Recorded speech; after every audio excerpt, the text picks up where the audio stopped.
नमस्कार, मी रेणुका आहे. बुलेटिनमध्ये तुमचं स्वागत आणि बातम्या आपण बघणार आहोत राज्यातल्या. पण यत्ताच्या क्षणाची महत्त्वाची बातमी. पंतप्रधान नरेंद्र मोदी यांच्या महत्त्वाकांक्षाच्या कार्यक्रमात सध्या पंतप्रधान संबोधित करतायत. थेट जाऊया त्या कार्यक्रमात. ये नेशनल मास्टर प्लान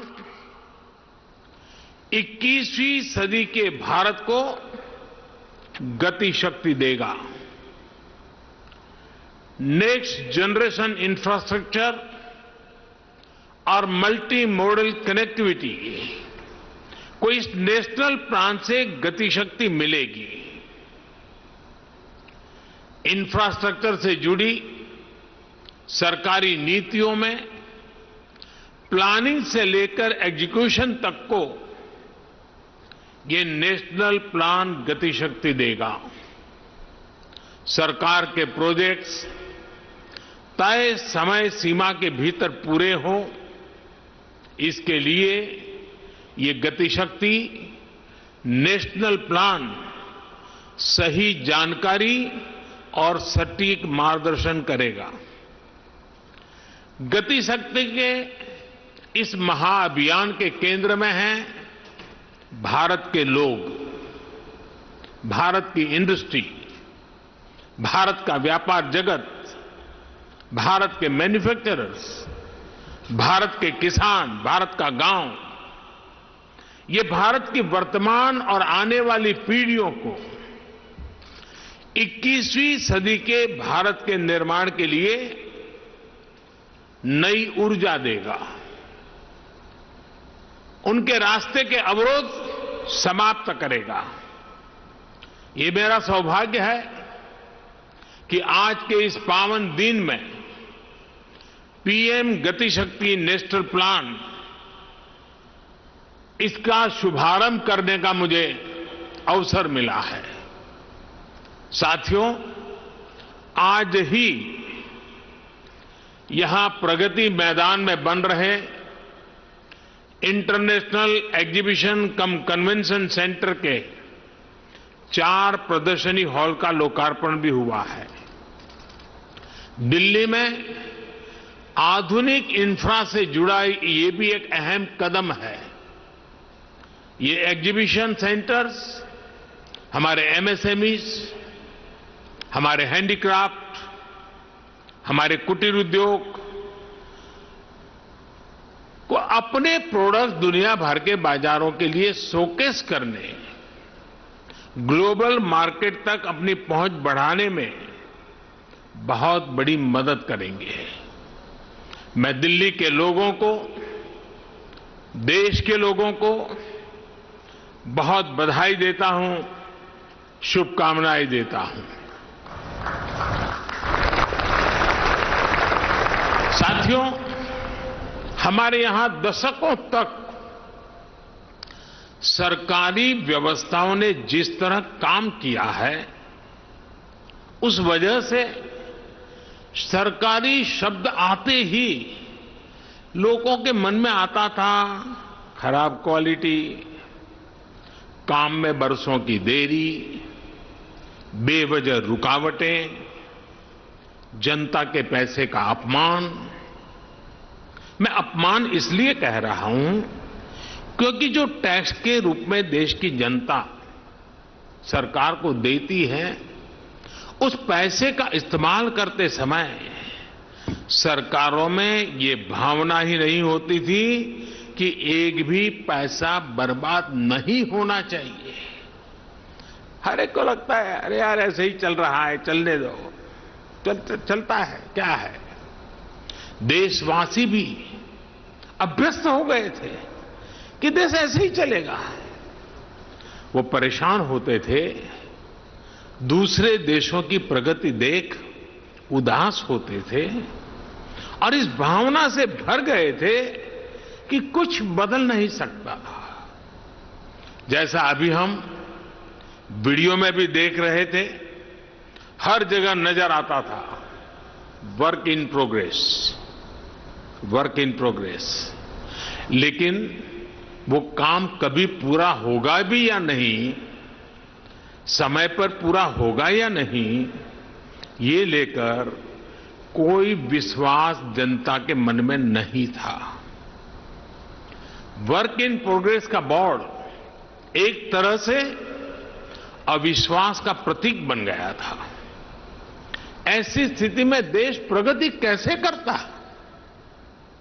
प्रगति भी तभी मानी जाएगी जब उसमें गति हो, गति के लिए एक अधीरता हो, गति के लिए एक सामूहिक प्रयास हो। आज 21वीं सदी का भारत सरकारी व्यवस्थाओं की उस पुरानी सोच को पीछे छोड़कर आगे बढ़ रहा है।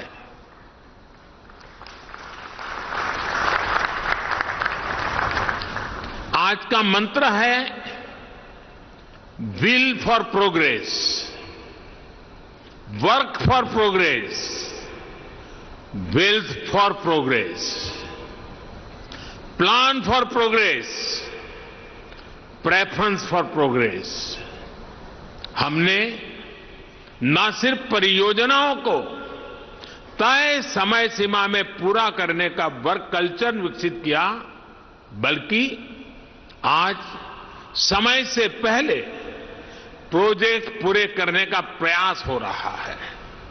अगर आज भारत आधुनिक इंफ्रास्ट्रक्चर के निर्माण के लिए ज्यादा से ज्यादा इन्वेस्टमेंट करने के लिए प्रतिबद्ध है, तो वही आज का भारत हर वो कदम भी उठा रहा है जिससे प्रोजेक्ट्स में देरी ना हो। जनता की मांग है और ये देश के एक एक जो राइट थिंकिंग इंसान है उनकी भी मांग है। इस देश में न्याय की उम्मीद कभी बुझनी नहीं चाहिए और आज जो हम देख रहे हैं उससे सरकार ये संदेश दे रही है पूरे देश को कि आपको न्याय नहीं मिलेगा। अगर आप गरीब हैं, आप दलित हैं, आप किसान हैं, आप महिला हैं, आपके लिए न्याय नहीं है, कानून नहीं है। और अगर आप सत्ताधारी हैं, भाजपा के मंत्री हैं, तब कानून आप पर लागू नहीं होगा। तो जो शहीद परिवार हैं, जो शहीदों के परिवार हैं, उनकी ओर से, क्योंकि वो यहाँ नहीं आ सकते राष्ट्रपति जी के से मिलने के लिए, उनकी ओर से हमने उन्हीं की मांग उठाई है और हमें आशा है कि राष्ट्रपति जी इसके बारे में कार्रवाई जल्दी ही करेंगे। मैम, कोई आश्वासन राष्ट्रपति जी से इस मसले पर आपको मिला क्या? किस तरह की? उन्होंने आश्वासन दिया कि आज ही वे सरकार से इस पर चर्चा करेंगे। आप लोग लगातार ये मांग करते रहे गृह राज्य मंत्री को बर्खास्त किया जाए, अब तक सरकार ने बर्खास्त नहीं किया, यहाँ तक कि कोई बड़ी कार्रवाई भी नहीं हुई। राष्ट्रपति से कितनी आपको उम्मीद है कि राष्ट्रपति आपकी बात को सुनेंगे और इस पूरे मामले पर कार्रवाई करेंगे? देखिए, सरकार की जिम्मेदारी होती है कि देश की और जनता की आवाज सुने। ये मेरी मांग नहीं है, कांग्रेस पार्टी की मांग नहीं है, हमारे साथियों की मांग नहीं है, ये जनता की मांग है। और जैसे मैंने कहा, उत्तर प्रदेश के जन जन की मांग है और उन शहीदों के परिवारों की मांग है जिन्होंने अपने परिजन खोए। Ma'am, despite the opposition pressure and the Congress pressure, ma'am, no resignation has taken place. Rahul ji, क्या राजस्थान जाएंगे? काम होता रहता है। ये भी होता है कि रोड बनाने वाले डिवाइडर बना देते हैं और फिर ट्रैफिक पुलिस कहती है कि इससे तो जाम लगा रहेगा, डिवाइडर हटाओ। कहीं चौराहे पर सर्किल बना दिया जाता है तो ट्रैफिक सुचारू रूप से चलने में बजाय वहां अव्यवस्था होने लगती है। और हमने देश भर में ऐसा होते हुए देखा है। इन परिस्थितियों के बीच जब सारे प्रोजेक्ट्स को सिंक्रोनाइज करने की जरूरत पड़ती है तो इसके लिए बहुत ज्यादा एफर्ट्स करना पड़ता है। बिगड़ी हुई बात को ठीक करने में बहुत मेहनत लगती है। साथियों, ये जितनी भी दिक्कतें हैं उसका मूल कारण ये है कि मैक्रो प्लानिंग और माइक्रो इम्प्लीमेंटेशन जमीन आसमान का अंतर होता है। अलग अलग विभागों को पता ही नहीं होता कि कौन सा विभाग कौन सा प्रोजेक्ट कहां शुरू करने की तैयारी कर रहा है। राज्यों के पास भी इस तरह की जानकारी एडवांस में नहीं होती। इस तरह के साइलोस के कारण निर्णय प्रक्रिया भी प्रभावित होती है और बजट की भी बर्बादी होती है। सबसे बड़ा नुकसान ये होता है कि शक्ति जुड़ने के बजाय, शक्ति मल्टीप्लाई होने के बजाय शक्ति विभाजित हो जाती है। जो हमारे प्राइवेट प्लेयर्स हैं उन्हें भी ये ठीक ठीक पता नहीं होता कि भविष्य में यहां से सड़क गुजरने वाली है या यहां से कैनाल बनने वाली है या यहां कोई पॉवर स्टेशन लगने वाला है। इस वजह पंतप्रधान गतिशक्ती कार्यक्रमात बोलतात आणि एकीकडे राष्ट्रपतींना भेटायला गेलेल्या काँग्रेस नेत्यांच्या प्रतिक्रिया देखील आपण बघितलेल्या आहेत। लखीमपूर खिरी प्रकरणी त्यांनी भेट घेतली आणि आता बातमी आहे मुंबईतली, कारण ड्रग्ज प्रकरणी आर्यन खान याच्या जामीन अर्जावर आज विशेष सत्र न्यायालयात सुनावणी होती आणि त्यामुळे कोर्ट काय निर्णय देणार याकडे आता सगळ्यांचं लक्ष असेल। दरम्यान शाहरुखच्या व्यवस्थापक पूजा ददलानी यांनी विशेष एनडीपीएस कोर्टापुढे एक अर्ज दाखल केलाय आणि यामधून त्यांनी न्यायालयाला एक विनंती केली आणि ती विनंती काय आहे तर आर्यनचा प्रतिनिधी म्हणून पूजा ददलानी यांना न्यायालयात सुनावणीसाठी येण्याची परवानगी द्यावी। कोर्टानं अर्जाला परवानगी दिली आणि त्यानंतर त्यांनी कोर्टरूममध्ये प्रवेश केला अशी माहिती देखील सध्या कळतेय। त्यामुळे कोर्ट परिसरातली ही दृश्य आता आपण बघतोय। क्रूजमध्ये ड्रग्ज प्रकरण गाजलं होतं ऑक्टोबरच्या पहिल्या आठवड्यापासून आणि ज्यामध्ये आर्यन खानच्या जामीन अर्जावर आज विशेष सत्र न्यायालयामध्ये सुनावणी होणार आहे। त्यामुळे कोर्ट आज नेमकं काय निर्णय देणार याकडे तर लक्ष असेलच, पण त्या दरम्यान शाहरुखच्या व्यवस्थापक पूजा ददलानी या सध्या आपल्याला या दृश्यांमध्ये दिसतात। विशेष एनडीपीएस कोर्टापुढे त्यांनी एक विशेष अर्ज देखील दाखल केलेला आहे। यामध्ये न्यायालयाला एक त्यांनी विनंती केलेली आहे अर्जाद्वारे आणि त्यांनी यामध्ये असं म्हटलंय की आर्यनचा प्रतिनिधी म्हणून न्यायालयामध्ये जेव्हा सुनावणी सुरू असते तेव्हा तिथे उपस्थितीची परवानगी द्यावी असं म्हणणं त्यांनी या अर्जाद्वारे मांडलेलं होतं आणि कोर्टानं या अर्जासाठी परवानगी दिल्याचं कळतंय। नेमकं काय काय घडतंय, जेल की बेल असा हा प्रश्न आज उपस्थित होतोय। नेमकं काय घडतंय कोर्टमध्ये अधिक माहिती घेणार आहोत। अजित मांढरे आमचे प्रतिनिधी आता आपल्या सोबत आहेत। अजित, सविस्तर सांगशील आतापर्यंतच्या घडामोडी आणि आज कोर्टात काय होऊ शकतं, आजचं कोर्टाचं कामकाज कसं असेल? थोड्या वेळापूर्वी एनसीबीचे अधिकारी, तपास अधिकारी जे आहेत हे विशेष न्यायालय जे आहे एनसीबीच्या त्या न्यायालयामध्ये गेलेले आहेत। त्यांचा आजच्या जामीन अर्जावरील त्यांचा रिप्लाय, ते त्यांचं या जामीन अर्जावरचं काय म्हणणं आहे ते मांडण्याकरता हे अधिकारी गेलेले आहेत। हा रिप्लाय जो आहे तो कोर्टाला फाईल करावा लागतो आणि रिप्लाय कोर्टाला फाईल केल्यानंतर कोर्ट त्याच्यावरती विचार करून पुढे जाऊन याच्यावरती निर्णय देते। हा रिप्लाय जो फाईल झालेला आहे याच्यानंतर अर्जावरची सुनावणी जी आहे ती असं कळतंय की दुपारी जेवणानंतर म्हणजे 3 नंतर ही सुनावणी ठेवली गेलेली आहे, पण त्याच्याबद्दल अजूनही स्पष्टता नाहीये। त्यामुळे सुनावणी जी आहे ती आता तुर्तास फक्त एनसीबीचा रिप्लाय फाईल करण्याकरता आहे। एनसीबीने त्यांचा रिप्लाय जो आहे तो फाईल केल्यानंतर पुढील सुनावणी जी आहे ती साधारणपणे 3 वाजता सुरू होईल अशी शक्यता वर्तवली जाते। आजच्या याच्यामध्ये एकंदरच आपण पाहिलं तर जे दिसतंय की एनसीबी आजच्या जामीन अर्जाला आर्यन खान आणि इतर ज्यांनी जामीन अर्ज केलेला आहे त्यांच्या जामीन अर्जावरती एनसीबी कठोर विरोध करणार आहे, कारण का ज्या पद्धतीने याच्यामध्ये आणखीन नवीन आरोपी पकडले गेले, जी संख्या आता लक्षात येते त्यानुसार 20 पेक्षा जास्त आरोपी आता या प्रकरणामध्ये पकडले गेलेले आहेत।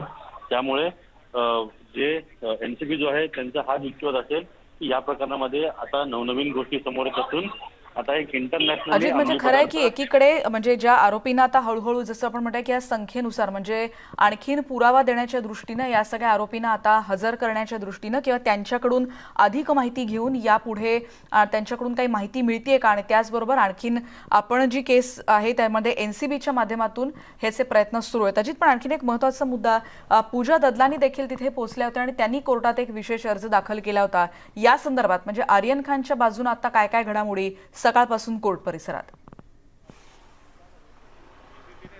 आर्यन खानचे वकील जे आहेत ते सकाळीच न्यायालयामध्ये गेले होते। त्यांनी विविध प्रकारचे ॲप्लिकेशन्स केलेले आहेत। साधारणपणे आर्यन खान याला जेलमध्ये काही वस्तू देण्याकरता, त्याच पद्धतीनं त्याला भेटण्याकरता शाहरुख खानची मॅनेजर जी आहे पूजा ददलानी हिनं देखील सुनावणीला हजर राहण्याकरता ॲप्लिकेशन दिलेलं आहे। कारण का गेल्या सुनावणीला ज्या पद्धतीनं कोर्टामध्ये गर्दी झाली होती हे पाहता न्यायालयानं आज हे स्पष्ट संकेत दिलेले आहेत. एवढंच नाही तर खाली देखील पोलिसांना सांगितलेलं आहे की एक विशिष्ट संख्येपर्यंतच लोकांना कोर्टामध्ये सोडायचं, जे पहिले येतील त्यांनाच कोर्टामध्ये घ्यायचं, याच्या व्यतिरिक्त कोर्टामध्ये कोणाला सोडायचं नाही. त्यामुळे आता नेमकं वरती न्यायालयामध्ये जे आहे ते कशा पद्धतीची सुनावणी होईल याच्याकरताच ऐकण्याकरता किंवा नेमकं काय घडतं याची माहिती जी आहे ती शाहरुख खानला किंवा शाहरुख खानची पत्नी जी आहे तिला देण्याकरता शाहरुख खानची मॅनेजर पूजा ददलानी यांनी एक अर्ज केला होता. त्या अर्जावर नेमकं न्यायालयाने काय म्हटलेलं आहे अजून स्पष्ट नाही आहे. पण आता हा अर्ज आणि त्याच पद्धतीनं NCBनं जामीन अर्जाच्या विरोधामध्ये केलेला त्यांचा रिप्लाय फाईल या दोन्ही गोष्टी ज्या आहेत त्या कोर्ट जे ते स्वतःकडे ॲक्सेप्ट करून त्याच्यावर जी सुनावणी आहे ती 2 ते 3 अर्ज आणि आर्यन खान याचा जामीन अर्ज याच्यावरती सुनावणी जी आहे ती साधारणपणे 3 नंतर सुरू होईल असंच सांगितलं जातं. निश्चितच धन्यवाद अजित, या सगळ्या सविस्तर माहितीबद्दल. 3 वाजल्यानंतर या सुनावणीला सुरुवात होईल अशी माहिती आता अजित देत आहेत आणि NCBचे अधिकारी देखील.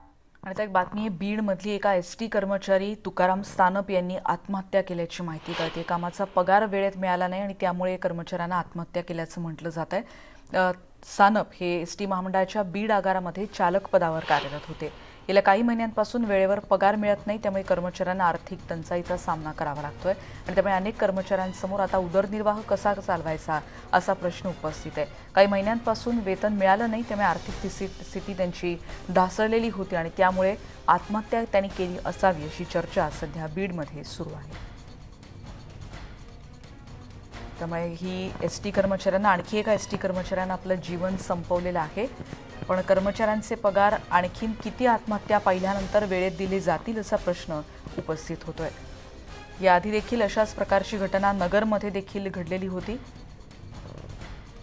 त्यामुळे ST प्रशासनाचं याकडे लक्ष आहे का, त्यांच्या मूळ समस्यांकडे किंवा त्यांच्या घरचा आर्थिक डोलारा ज्यांच्यावर अवलंबून आहे त्यांच्या हिताकडे लक्ष देण्यासाठी काही प्रयत्न होणार आहेत का, असे प्रश्न उपस्थित होत आहेत.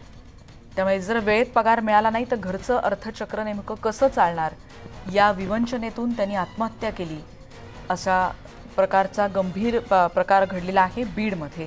आपण ज्यांचा फोटो बघतोय ते आहेत ST कर्मचारी तुकाराम सानप आणि त्यांनी आत्महत्या केल्याची माहिती आता समोर येते.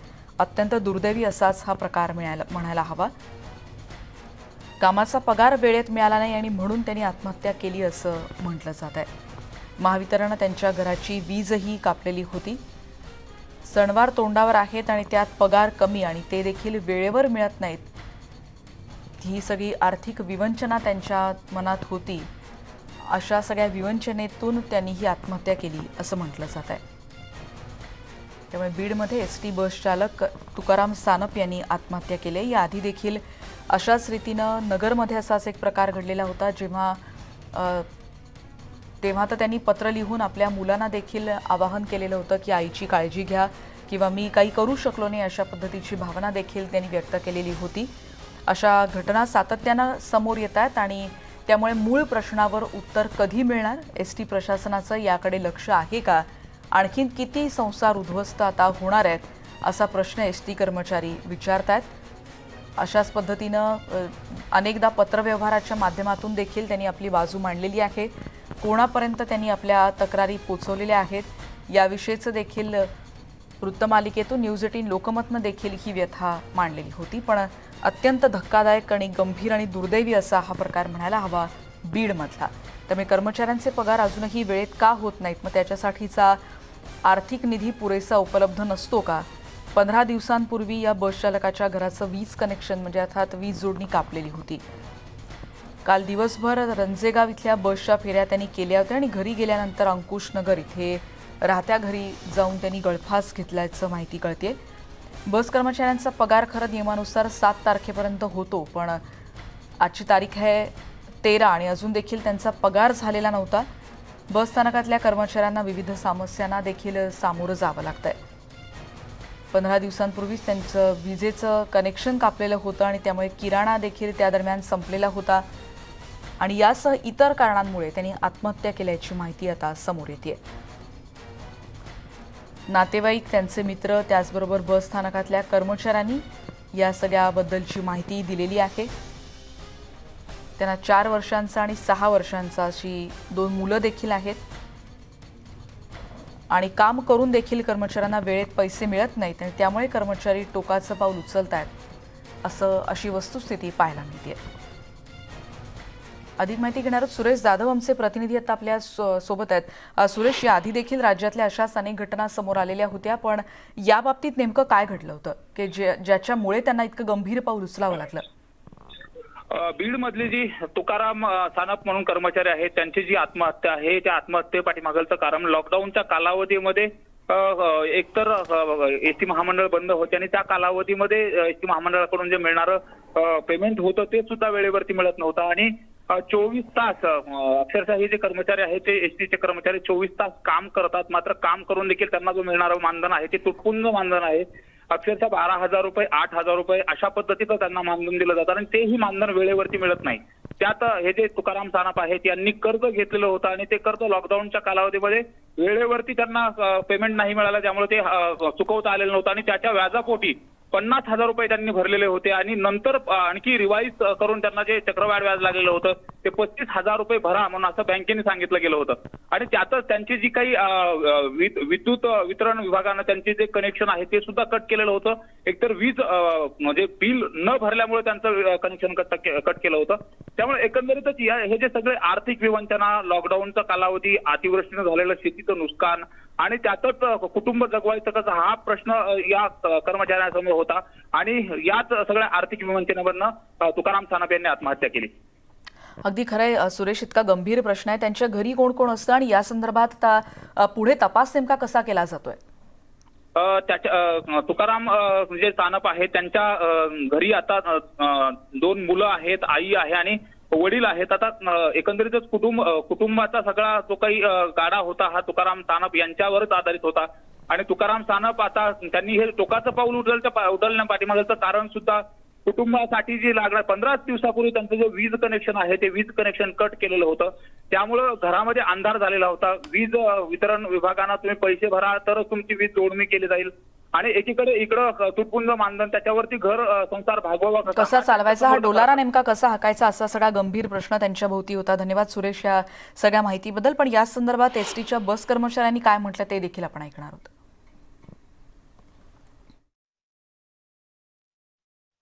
प्रशासनाने एसटी बसेस सर्व चालू केल्या, टायमिंग चालू केले. आमच्याकडून रोजची रोज पगार काम करून घेतलं जातं पण मुळात वेळेवर पगार दिला जात नाही. 7 तारीख प्रत्येक महिन्याला 1-2 केसेस अशा आत्तापर्यंत कोरोनाच्या लॉकडाऊनच्या पिरियडमध्ये 26 ते 27 आत्महत्या कर्मचाऱ्यांनी केलेल्या. आणि ज्यावेळेस कर्मचाऱ्यांच्या आत्महत्या त्यावेळेस प्रशासन कुठेतरी आमचा पगार करण्याचा प्रयत्न करते. अद्याप 4 दिवस झाले पगाराची तारीख होऊन कोणी विशेष लक्ष घातलेलं नाही. आज तुकाराम सानपवर जी वेळ आली ती फक्त त्याचं कारण आहे वेळेवर पगार नाही. जर वेळेवर पगार दिले तर असे कर्मचारी टोकाचे पाऊल उचलणार नाहीत. बीड जिल्ह्यामध्ये या आठवड्यामध्ये 3री आत्महत्या आहे. ही एक आत्महत्या आहे. काल परवा एक पाटोद्याचा कंडक्टरने त्याच्यावर असं डिप्रेशन येऊन त्याच्या हार्ट अटॅक आला आहे. अत्यंत जटिल प्रश्न आहे, त्यामुळे एसटी प्रशासन याविषयी आपली काय भूमिका मांडणार आहे का? 7 तारीख उलटून गेल्यानंतरही पगाराचा अजून विषय नाही आणि त्यामुळे अशा रीतीनं ताणतणाव वाढत चाललेत, अशी प्रतिक्रिया आता एसटी कर्मचारी आहेत त्यांनी दिली होती. आणि आत्ताची गंभीर बातमी आणि त्यांनी म्हटलं बीडमधली ही 3री घटना आहे. यानंतर पुढची बातमी आपण बघणार आहोत याच संदर्भातली, कारण आता आपण बघतोय एसटी कर्मचारी आर्थिक संकटात आहेत आणि या अडचणींमुळे 25 एसटी कर्मचाऱ्यांनी आतापर्यंत आत्महत्या केल्याचं धक्कादायक वास्तव समोर येत आहे. सतत अनियमित पगार, रखडलेला महागाई भत्ता, वेतनवाढीचा दर मान्य करूनही अंमलबजावणी होत नसल्यानं कामगार संघटना आक्रमक झाल्यात. दिवाळी भत्ता आणि रखडलेले पैसे त्वरित द्या अन्यथा आंदोलन करू असा इशाराच आता एसटी कामगार संघटनेनं दिलेला आहे. तसंच कर्मचाऱ्यांनी आत्महत्या केली आहे अशा संबंधित अधिकाऱ्यांवर कारवाई करण्याची मागणी देखील या संघटनेनं केलेली आहे.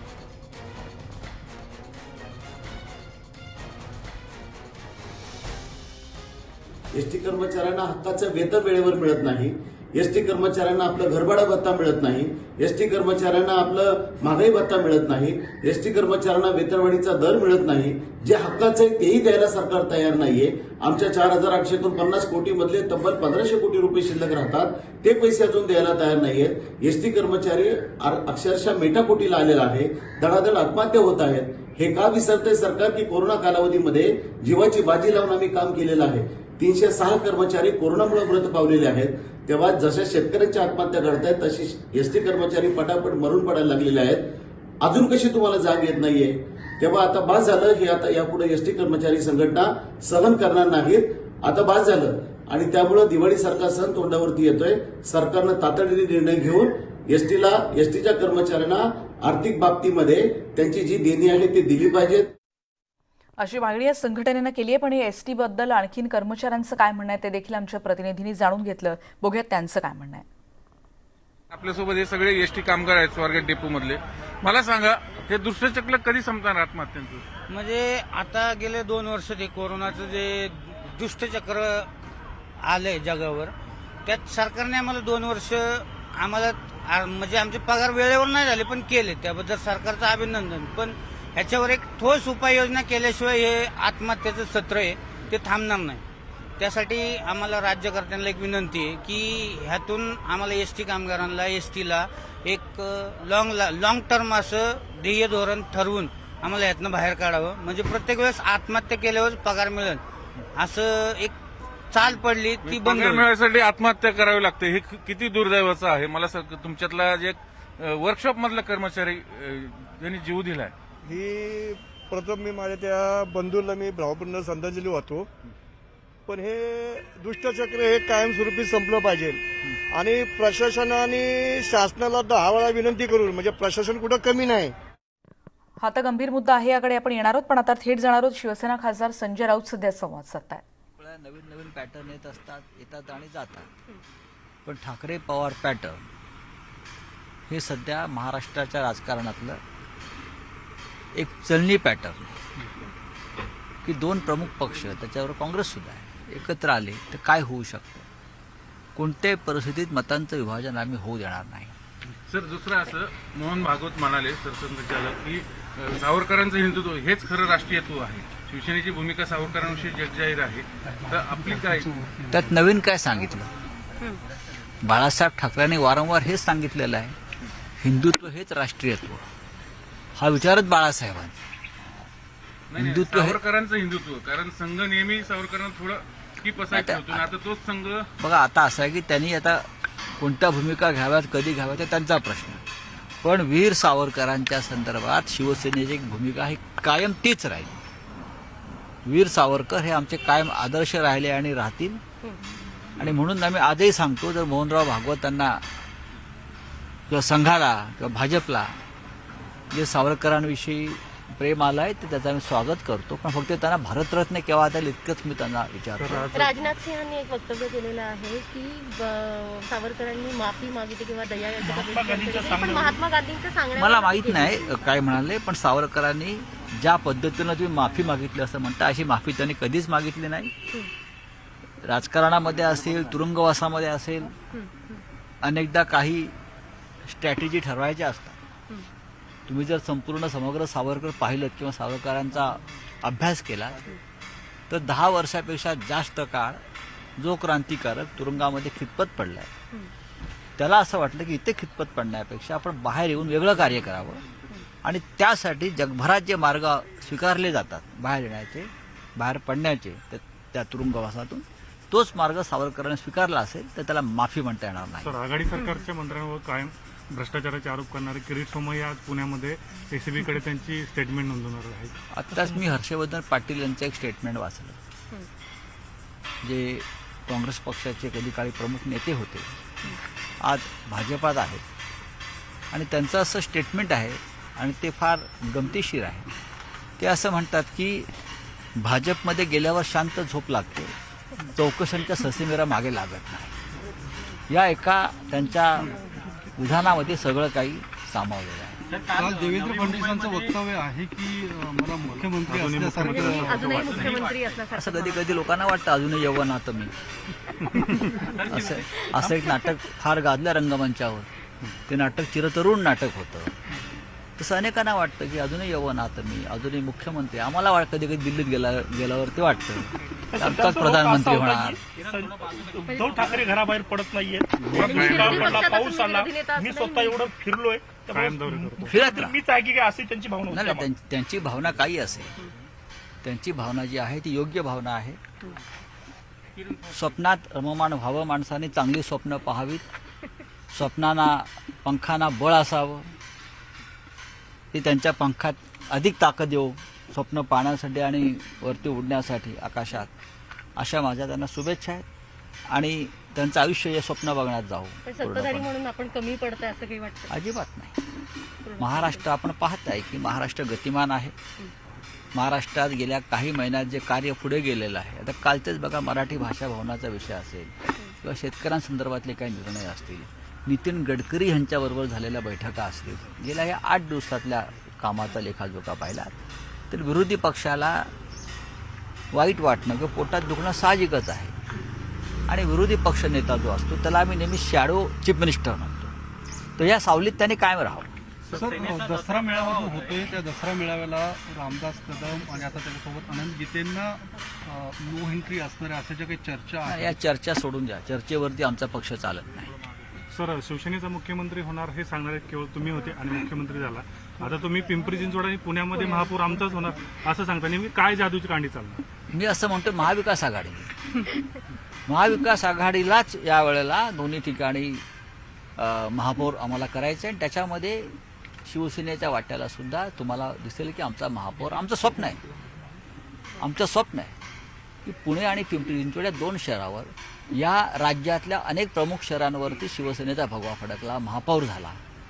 पण बाळासाहेब ठाकरे सातत्यानं पुण्यात येत होते. आम्ही संघटनेचं काम करतो पुण्यामध्ये, पण पुण्यामध्ये महापौर होऊ शकला नाही, ही आमची खंत आहे आमच्यासारख्या कार्यकर्त्यांची, शिवसैनिकांची. आम्हाला असं वाटतं की ह्या वेळेला आम्ही जे आमचं स्वप्न आहे पुण्याच्या बाबतीत ते पूर्ण करू.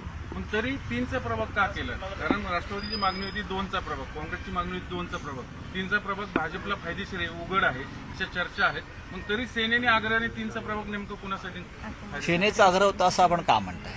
निर्णय सेनेने घेतलाय ना. असं कसं आपण म्हणता? नगरविकास मंत्री एकनाथ शिंदे बघा, हा निर्णय कॅबिनेटमध्ये होतो आणि त्या कॅबिनेटमध्ये पुण्याचे पालकमंत्री असतात, राष्ट्रवादी काँग्रेसचे इतर नेते असतात.